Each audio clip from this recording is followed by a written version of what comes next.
Hey yo, hi there. As always, a little bit of technical issues at the start of the show, but we are live after all. This is Happy Hour FM. My name's Chris. This time around, I'm flying solo. I'm not joined by my co-hosts because Jan is still on holiday in the States. He's having a lot of fun in Kentucky right now. And then Justin is learning how to drive a car. So that is exciting. Anyway, show is on the road.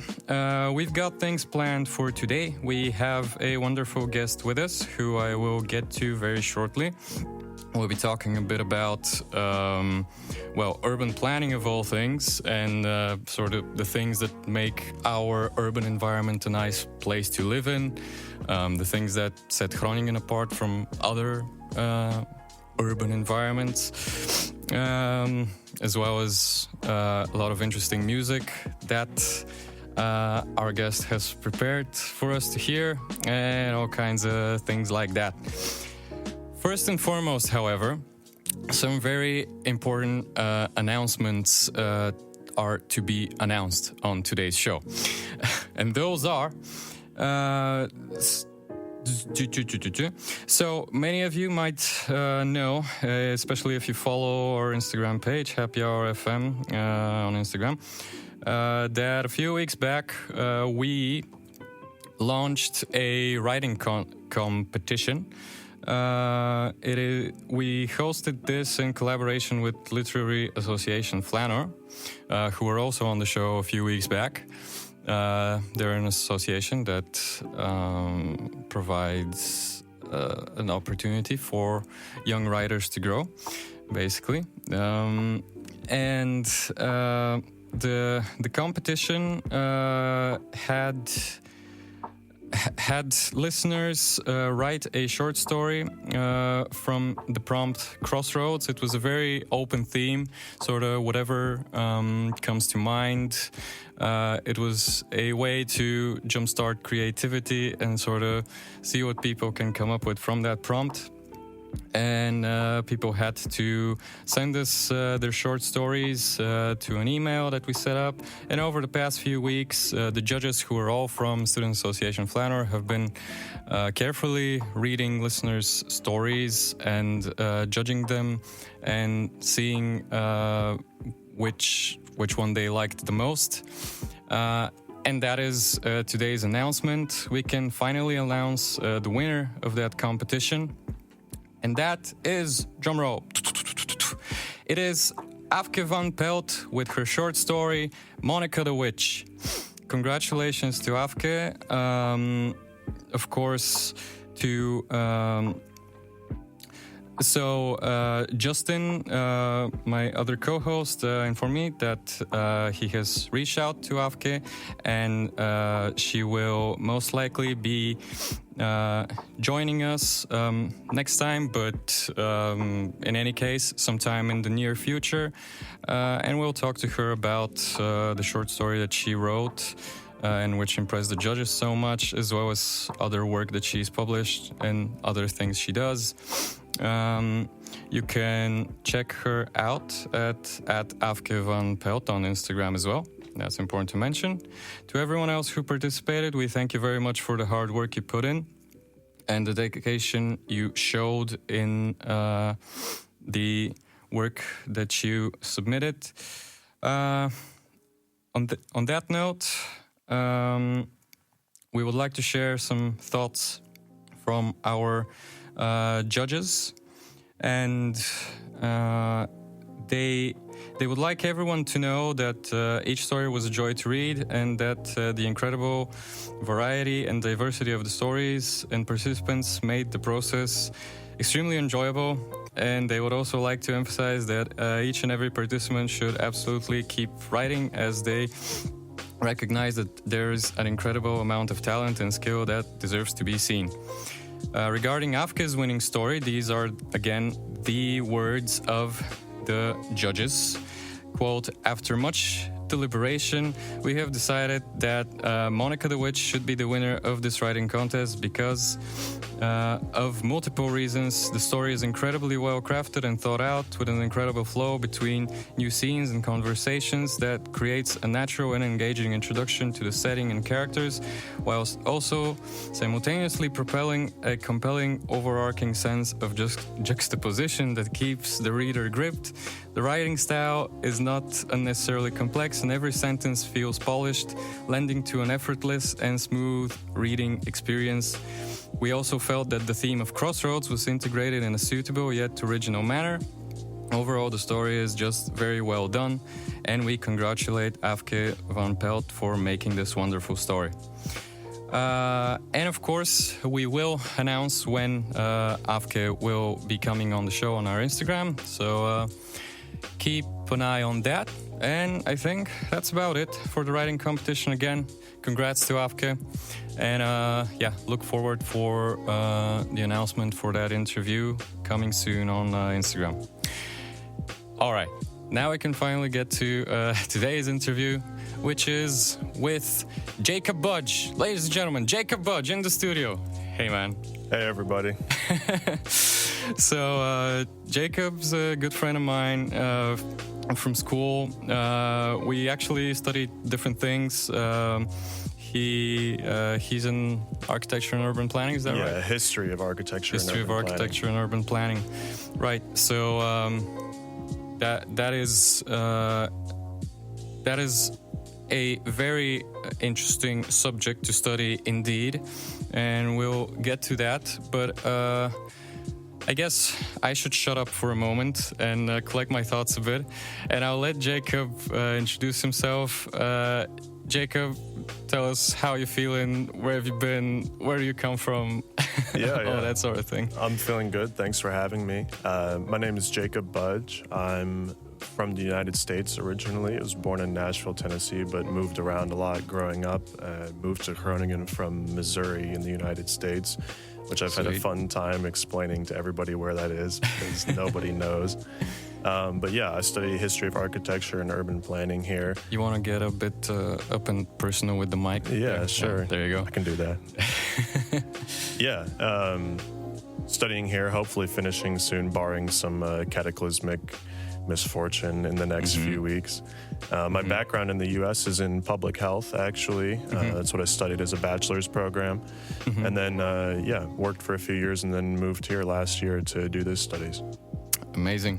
So, BA in public health, and now you're doing the MA in history of architecture and urban planning. Yes, yeah. So, what kind of things did you learn about in those studies? How do they differ from each other? What is that about? Yeah, it's a bit of a switch between the two. Okay. And I'm fortunate enough to have found this program, which is willing to take someone from public health into the urbanism sort of field, which is what I've always been really interested in. I think the studies here have been fantastic because they've allowed for so much creativity for all of us. It's a fairly small program, and we all have a lot of freedom to write about what we want to write about, study what we want to study, as long as it falls within the general parameters of the classes and stuff. And then, public health is a bit more of a science-based background or based education. I've always said it's sort of where it's sociology and science meet. You're applying science, what you learn in science, to the public, to improving a large amount of people's lives with things that might not seem so consequential as performing a heart operation or something, but nonetheless affect all of us in way more ways than we all realize. And so I think it's sort of a natural synthesis, even if it's not an obvious one between the two. Obviously, urbanism and the built environment that we have here does sort of the same thing. Very small differences make huge differences in people's lives, even if we don't realize it on a daily basis. Yeah, and it's all for the public good. Yeah. Yes. Cool. What are some of the things that an urban planner thinks about? What are those small details in the urban environment that can have such a cascading effect on people's well-being? Yeah, it's a lot of things that maybe most people or your average person doesn't think about on a daily basis. But the world that we live in, especially if you live in a city the size of Groningen or larger, many things are pre-planned or controlled down to details that you never realize, or they're affected by things that touch you downstream of them, but you don't realize it. Things like things that are hot topics nowadays, some like zoning laws, things like the ability to have a shop and then have apartments on top of the shop is something that makes a huge difference in cities, but people don't really notice. Urban planning, of course, is not my background, so I am not fully qualified, I think, to talk about it because I'm more focused on the history. But it's a huge array of planning things that will have large downstream effects that will shape the built environment around us. All of it factors into it. Sounds super cool and fascinating, and we will return to the topic in a bit. But since I took a long time to introduce the writing stuff at the start, we should play a song right now. Jakob has brought a few songs for us to hear. Which of them is going to be the first one? Yeah, first we'll go into Never Meant by the band American Football. Should we know anything about this band? Yeah, they released one incredible album and then disappeared for 20 years, as all great bands do. It's sort of the defining album in the genre Midwest emo. Midwest emo. Sick. Okay, let's hear it. This is American Football by Never Meant.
And we're jumping back in. Yo. All right. That was American Football by Nevermind. Nevermind by American Football. God. There we go. It's written right in front of me. When did you hear this band first? What's your story with them? 3-4 years ago, maybe. I started to sort of branch out in my own music taste, which had been fairly consistent and not explorational, let's say, for a long time growing up. It's one of those that some albums or bands you hear for the first time and it just clicks, like, and it just immediately enters your brain forever. You don't forget it. So it's exactly like that. There was an emotional resonance. Yeah, and I think the Midwest emo label fits really well. The Midwest, the region in the U.S. that again nobody really visits outside of the people who live there. You are from the Midwest yourself. Yeah, exactly. To clarify, yeah, and it just it captures the feeling of living there as much as any sort of song or album could hope to, I think. Sweet. What is that? I mean, we just heard the sort of audible description of it. But could you describe in prose? I'll do my best. What is the feeling of living in the Midwest? Yeah, everybody should move there and find out for themselves, obviously. But it's a very when you see the America depicted on TV, movies, and stuff, you usually see the East Coast or the West Coast. You see New York or you see LA, you see San Francisco or Boston. You don't see the middle of the country. And it's a whole area. There's tons of people live there, way more people than anybody realizes. And it's a very, I think, humble sort of place. There's the Midwest politeness, I think, is the defining feature to a lot of people. Everybody's incredibly genial. Everybody's incredibly nice to each other. Everyone says hi to each other. You sit down at the table with someone who's from the Midwest and they ask you how your day is going, you will end up talking to them forever about how your day is going because everybody's very willing to just talk and is very cheerful, and maybe a little bit less glamorous per se than the East Coast, West Coast lifestyles. Right. Is there anything sort of to come back to the topic of like cities and urban environment, that kind of thing? Do you think there's anything within the environment there that makes people friendly? Or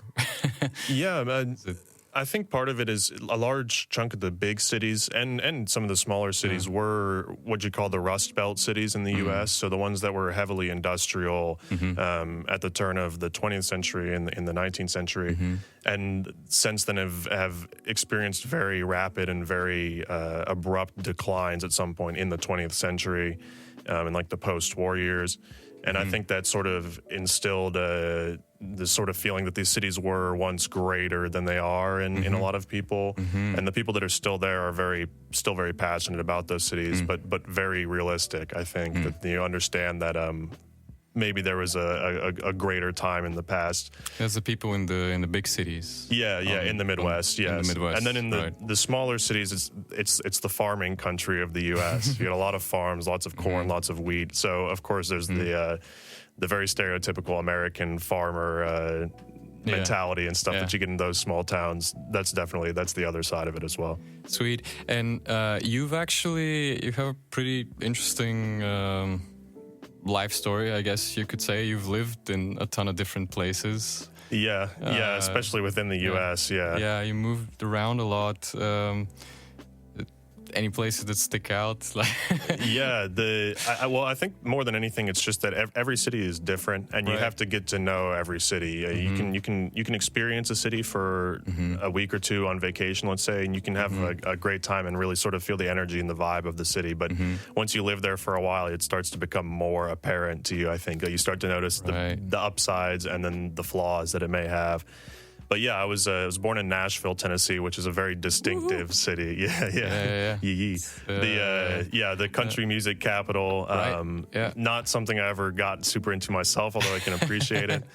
But it has a very distinctive city. There's a reason people love going there for a weekend trip or something in the U.S. It's an incredibly popular spot now. There's pretty beautiful architecture there as well, right? Yeah, there's some really solid stuff. And with lots of American cities, and you're going to get me ranting about this because I think there's a depiction that American cities are ugly or that they're not, even among Americans, like that there's nothing beautiful per se, that there's not the architecture and stuff that European cities have. And that is true in some cases, of course. And it's just your stuff is not as old as here. But yeah, that's a big beautiful. part of it. Yeah, that is a big part of it. But yeah, there's still great 17th, 18th century, 19th century buildings and stuff. There's incredible architecture to be found in a lot of big American cities, most big American cities. But we're too self-deprecating sometimes, and we act like it can't hold a candle to the things you see in other from places. Eastern Europe. We've got that in common. Yeah, that is true. That is true. Well, all right. So you've lived in Groningen now for almost a year. Is that correct? Yeah, coming up on a year soon. Yeah. So how does Groningen compare to some of the other places you've lived? Yeah, I mean, so this is the first place I've lived properly outside of the United States. Though I'd been a couple of other places before moving here. It's different. It's very different, and I love it. It's fantastic. I really enjoy it here, and a lot of cities in the Netherlands, I think, do that very well. But yeah, Groningen has a great energy to it, I think. It has that sort of college town feel, what we would call in the U.S., while being big enough as a city otherwise to not really be a college town when you look at it for more than a second. Yeah, it's just a fantastic urban environment, I think. It's just a beautiful city, and it's always got energy. Well put, well put. Shall we listen to another song, as time is timing forward? As it does. As it does. What will be the next song we listen to? We will listen to Gorilla by Little Sims while we're talking about energy. Gorilla by Little Sims while we're talking about energy. While we're talking about energy is not part of the song title. No. We'll say a few words about the song after we hear it first. See you in a bit. My blood clot bimmer, big time driller, monkey to gorilla. Who is this woman that I'm seeing in the mirror? Drink 42 and smoke cigar. Name one time where I didn't deliver. Silent figure. I was just on the ends, dropping gems with my friends. I got a 3310 and a pack of blems. Then got the gold full black, circle back again. Rapping when nothing progressive was happening. Ooh, pain tolerance couldn't break us. Pay homage if you respect how we came up. Cool. Trying to get to the paper, hitting from Jamaica might do me a favor. True. Big simmer, dipping 10 toes in the ice cold river. Bank got bigger, been a different species. Tunes in the locker, been waiting to unleash these. It's a no-show if you can't guarantee fees. I ain't got one threat to consider. Heaven and earth attached to one pillar. One. Rest in peace to Mac Miller. New Sims dropped to shake the whole shit up. What's next? We'll be here for months talking about prospects. Staying on my job, yes sir. And rain is against her. I'm river resistant on my polyester. Run through the jungle, they shoulda never let her. Cuts and wounds I hope never will fester. Yeah, big art collector, silent investor, film director. Beating on my chest, going ape shit. Putting in a grave shit. Ain't life what you make it, yeah it is.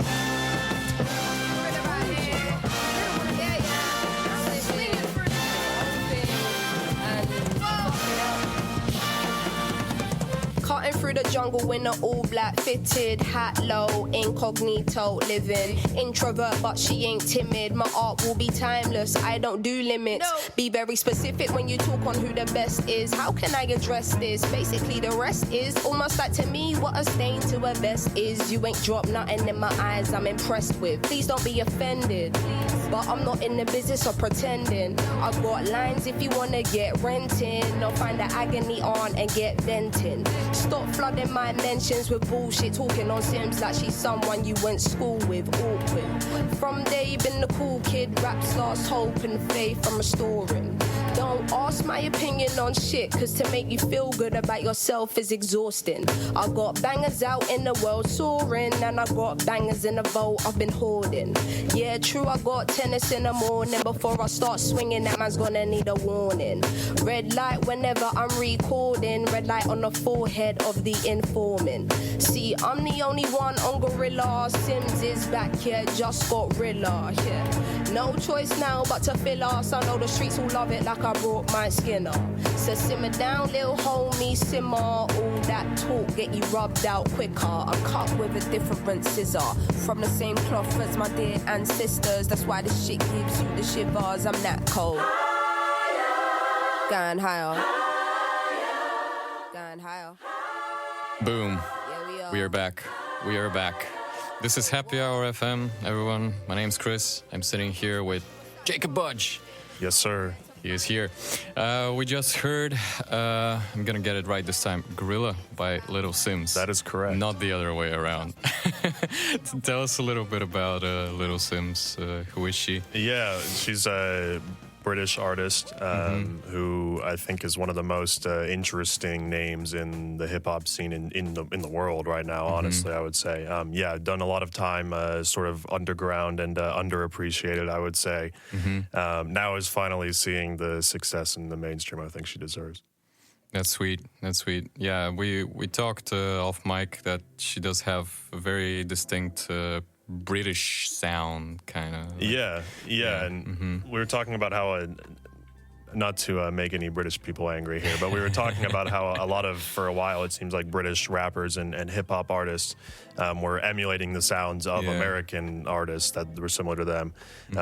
Little Sims, I think, is a good example that maybe the tide has turned some on that, hopefully, and has a very distinctive sound of her own, I think. Very cool. Yeah. And I guess kind of conveniently to segue to the next question I want to ask you. I mentioned also while we were listening to song that it sounds like a great song to skateboard to. Segueing to the next question. So for me, a nice urban environment to live in is one that feels vibrant and alive. And I think that's one of the things that we both enjoy about Groningen. And you can say your own thoughts about that in a sec. But what makes that environment feel vibrant and alive? Well, to me, it's seeing people hanging out basically outside and doing things outside. And a lot of times those are things like skateboarding or graffiti or street performance art and things like that. And but oftentimes, like something like skating, the authorities have a problem with it, or it's deemed as unsafe. But then, like, what are you supposed to do? Are you supposed to just ban it entirely? Are you supposed to like shove it within just like one designated area, like that's your skate park, and then no fun allowed elsewhere? How do you think the state should deal with street culture like graffiti, skateboards, street performance? Yes. So my opinion is, I think, very similar to yours on this. I think these are the best parts of a city, right? I mean, nobody goes to a city and wants to sit out and look at places with no people. Yes. Nobody does that, you know. Absolutely. And these sorts of things add vibrancy and culture to a city. And the other side of that too is if you're very strict about these things and you attempt very hard to control them and ensure that they don't happen in places in public or something, the sort of people who are doing these things are not just going to not do them. They're going to go somewhere else and do it. You're not going to be able to prevent it entirely. And so to me, it feels, like it has the opposite effect if you try and control it so much, rather than encouraging it, or at least making it obvious that these activities will be tolerated as long as they're not going overboard or something. Of course, there's a whole discussion to be had on what constitutes that necessarily. Right. But I'm totally with you on the vibrancy part. Those are the best parts of any city. The cities that are the most fun to be in, the most fun to just exist in, are the cities that have those sorts of scenes happening. And I agree that I think that's one of the best parts about Groningen. Totally. Well, I'm glad we agree. What do you think about the following? So, we're not trying to be controversial here. We're just a couple of dudes in a random radio studio. But the Northern Platoon here, they have a rule about no noise after 10 o'clock because there's a lot of houses like right next to the park, and people apparently complain about noise after 10. Fair enough. It's a pretty, universal rule in many countries that no noise after 10 in like an apartment block or something like that. But I don't know, maybe this is the Southeast European in me, but I feel like part of the cost you pay to live right next to the park should be tolerating a little bit of nuisance past 10 o'clock. Yeah, maybe. Yeah. I think there's a fair argument to be made there.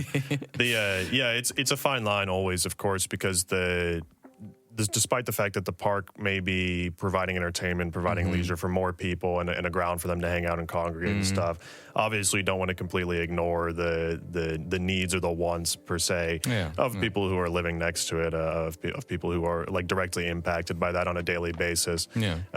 If there was some sort of magical world in which you could ensure people can be loud but not too loud after a certain time, then obviously it would go down that route. I think it is one of those, not to both sides of the issue, but of course there's two sides to every problem like this. Course. But yeah, I agree, and sort of what we were saying just before this, that it's tough to adequately control these things without overstepping into something that's just going to make more people unhappy in the end. And I think it's fair to say that if you're living next to a big public park in a fairly large city, you're going to have to deal with some noise from time to time. Yeah. But yeah, as you said, it's always two sides to the issue, and the sum total of society, like everyone's opinion all together, is what determines what rules get made. And in a city especially, it's like cities are. I think it's better to think of a city as an organism, like it's a living, breathing organism that's shaped by all the component parts of it make up the city in totality. So if you have to do your best to work in harmony between all of those parts that have a say. Otherwise, that's how you end up going downhill very quickly. Right, and so I have another one about staying on the same topic, but about graffiti. So there's a town in Bulgaria that I think one time, like, we watched a YouTube video and like they were explaining that like graffiti there, the state not only tolerates it but actually encourages it as long as it's good. Like that there's certain artists that can apply to, or like artists can apply to get approved to do art, and then like that's how it happens. So then you do get this vibrancy, but you also make sure that it's not vulgar types of graffiti. Do you think that's a viable strategy? Yes, I am fully in favor of this. It seems to work pretty well in the city that I'm talking about, that's Plovdiv in Bulgaria. Yeah. And also, having just come back from Berlin recently for the first time visiting that city, you see the same thing there, where it's more actively encouraged and there's spaces made for artists to display their art there intentionally, because despite what some people will say, that sort of street art graffiti is an art form. I mean, it's artwork that's being done. And I'm of the opinion that we should not discourage people from their artistic impulses, let's say. Yeah. I think, and again, as an American, lots of cities in America try as hard as humanly possible to prevent any sort of graffiti from going up. And of course, it just leads to people finding other places to put the graffiti. It's a war you're never going to win without being extremely aggressive. There are others that do that, like they do the encouragement thing, though. Or am I wrong? In the United States? In the United States, yeah. Not to the degree that you would see here off the top of my head. And this may be showing my lack of knowledge about certain large cities in the United States. But can't know everything. Yeah, of course, yeah. Despite how hard I try. But I'm sure there are towns or subdivisions even of cities in the U.S. that encourage it. But can't think of any large American city off the top of my head that has it to the same degree that you would see in a place like Plovdiv or Berlin. Sweet. Okay, well, we'll let people think about that for a while. And we can play another song. Which one shall it be? Yeah, this will be Knees by the band Injury Reserve. Knees by the band Injury Reserve. Do we need to know anything in advance, or? We'll save it for after on this one. We'll save it for after. Let's hear Knees by the band Injury Reserve. that's a tough pill to swallow. Because I'm not getting taller. Please, anyway I can grow, please. My knees hurt when I grow. And that's a tough pill to swallow. Because I'm not getting taller. Please, is there any way I could grow, please? My knees hurt when I grow. And that's a tough pill to swallow. Cause I'm not getting taller. Please, is there any way I could grow, please?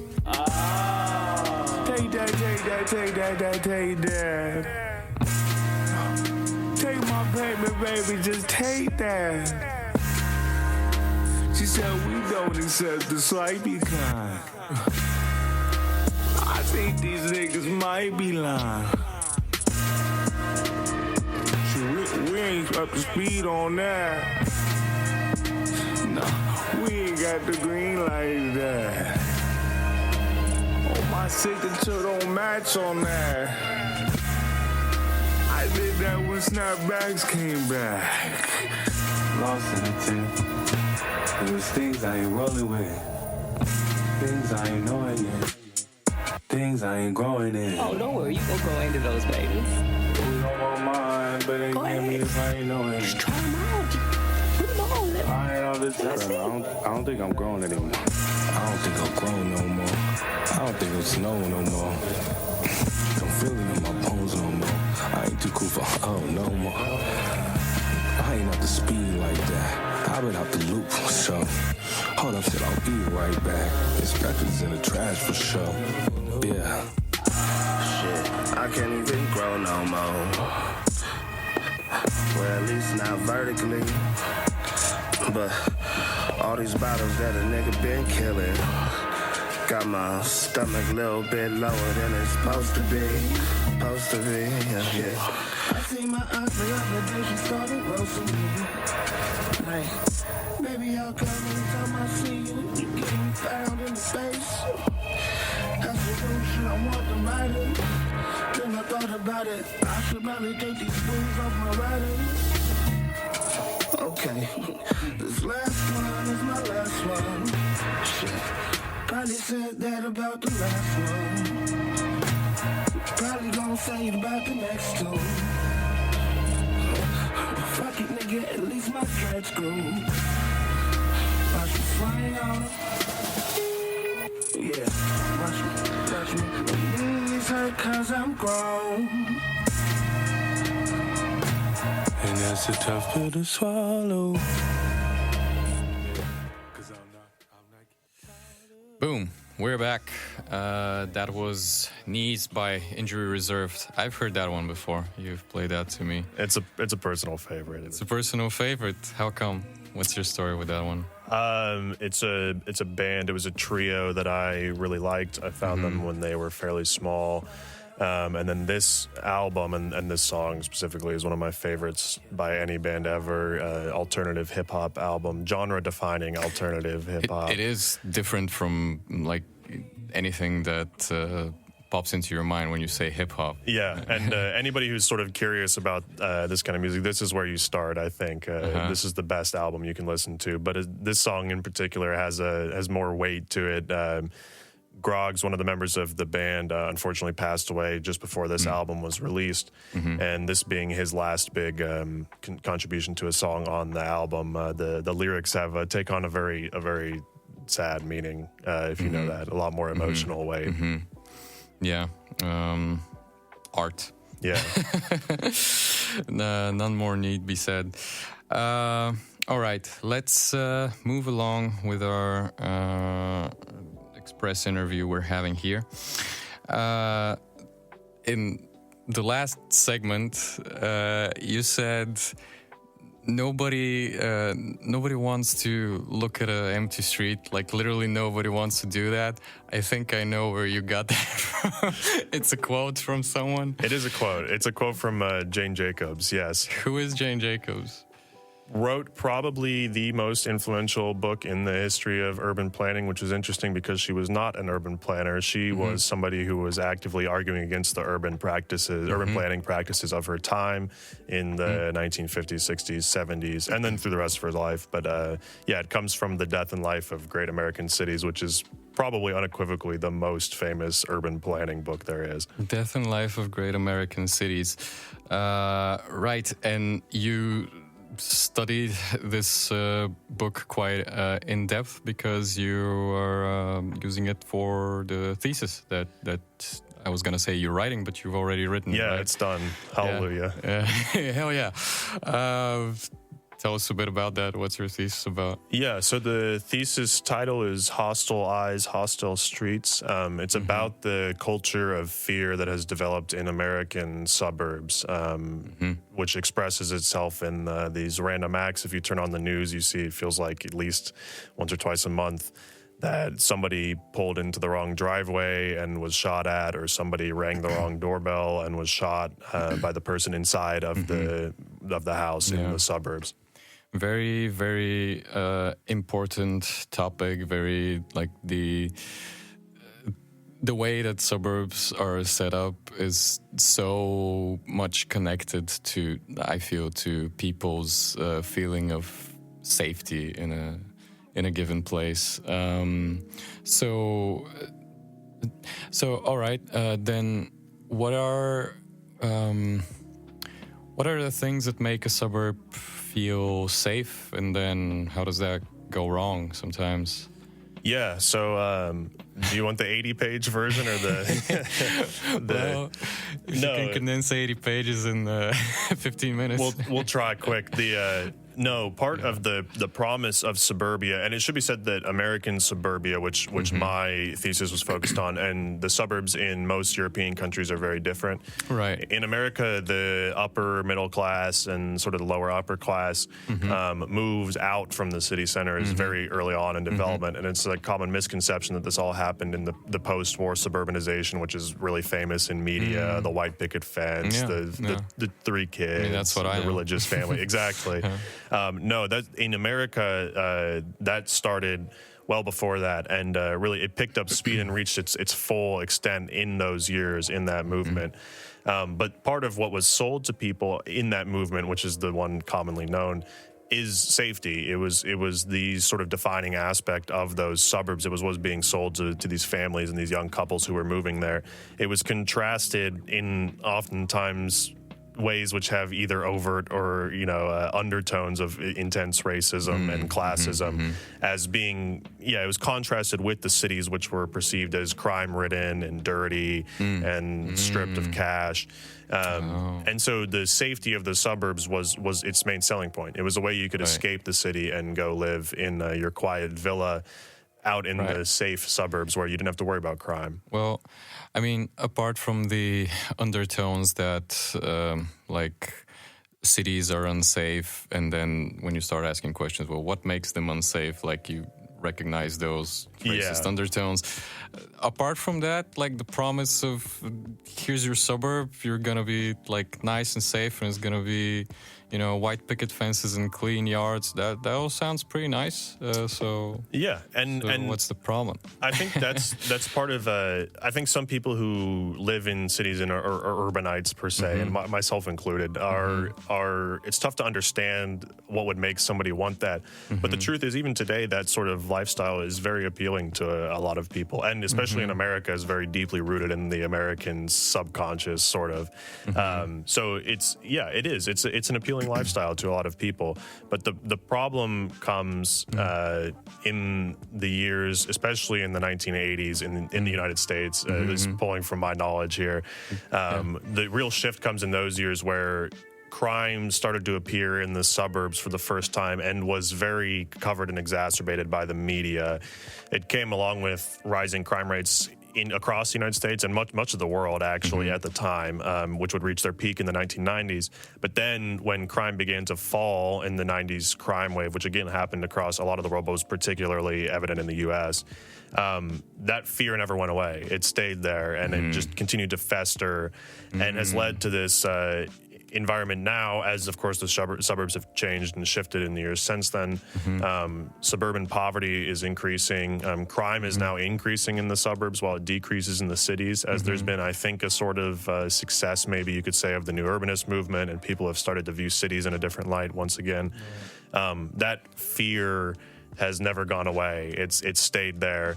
And now what the result is this form where you have these separated lots, individual families living all separate from each other, and a paranoid sense of fear, which leads to just intense distrust of any stranger. Any stranger is perceived as a threat in many suburbs now. So it's like kind of isolationist. Individualist for sure. Individualist, but not the good kind of individualist. Not the good kind of individualist. Part of what makes good cities so safe is that you're always among strangers, and you all are watching out for each other, whether you realize it or not. It's subconscious, and you all are looking for each other unintentionally. You're all there. In the suburbs, you don't have that. So if there's a fear of others in the suburbs, it manifests in very dangerous and confrontational ways. That is the Jane Jacobs, that's the name, right? Yes. Her concept of eyes on the street. Exactly, correct? Yes. Yeah, that's, correct me if I'm wrong and fill in, but the idea that the more people you have in an area, they look after each other through the mere fact that there's just a lot of eyes on the street. Yes, quite literally eyes on the street. If something goes wrong, there's people to see it. Yeah, and the less dense the population in that community is, and the more sort of they live in this very separated, individualist kind of way, like in these separate lots, the more paranoid things get, because you don't really know your neighbor that well. Yeah, it doesn't have to be that way, but that's the way that it has through the social and cultural forces that have also happened in the U.S. and American suburbs. Yeah, we've ended up with a system where these low-density suburbs are often sort of infected with an intense distrust of any other, any perceived other that might be in the suburbs. And then you mix that with America's absolutely insane gun culture and gun laws. And it ends up in these incredibly, oftentimes fatal interactions. Man, this is so fascinating, and I really have to give it more thought and try to apply it to the very different kind of suburbs in which I grew up in Eastern Europe, where you have like huge apartment blocks, but it seems the same kind of just attitude of mistrust of the other, and like constant suspicion, and like I think the lesson is more that you can't just look at the physical form or the physical, like the people who live in a place. There's always factors that have played into the result. Right. It's a whole history of development to that leads to this current problem. And attitudes and policies. And I guess that's the historian in me talking, but that's what it all is at the end of the day. You're never going to understand something by glancing at it. Yep. Good statement. We have a little bit more time. Okay, I guess we can say a few concluding words, and then we can exit on another song that you brought. All right, what are the things that for you make a city a nice place to live in? Like I said earlier, I think a city is an organism.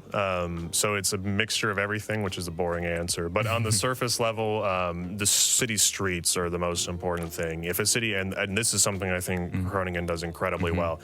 If a city has nice streets, they're vibrant, they're an environment that's pleasant to be in, there's greenery, there's trees, there's parks, there's places for people to go to, not just places people travel through to get somewhere else. That's the most key thing in creating a good urban environment, I think. Awesome. I think that is very good for a conclusion. And I guess we can hear another song. And all right, so if we are closing the show, I should mention again the winner of the writing contest that Happy Hour FM held in collaboration with Student Association Flanor is Afke van Pelt. She will be on the show soon, so follow Happy Hour FM on Instagram to see an announcement about when that will be. And yeah, also keep an eye on there for another announcement coming very soon. But yeah, just whatever, you know, follow the pages.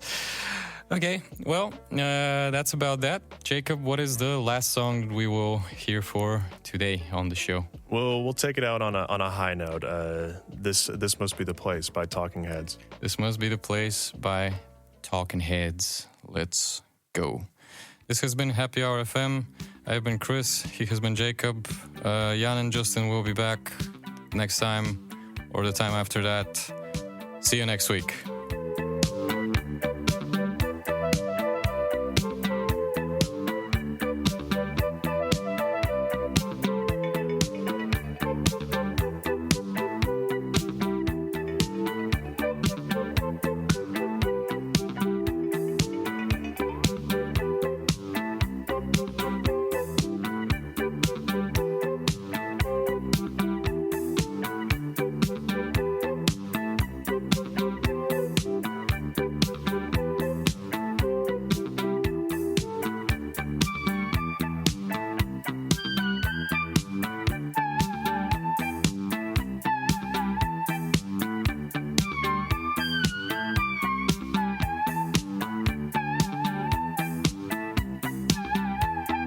Home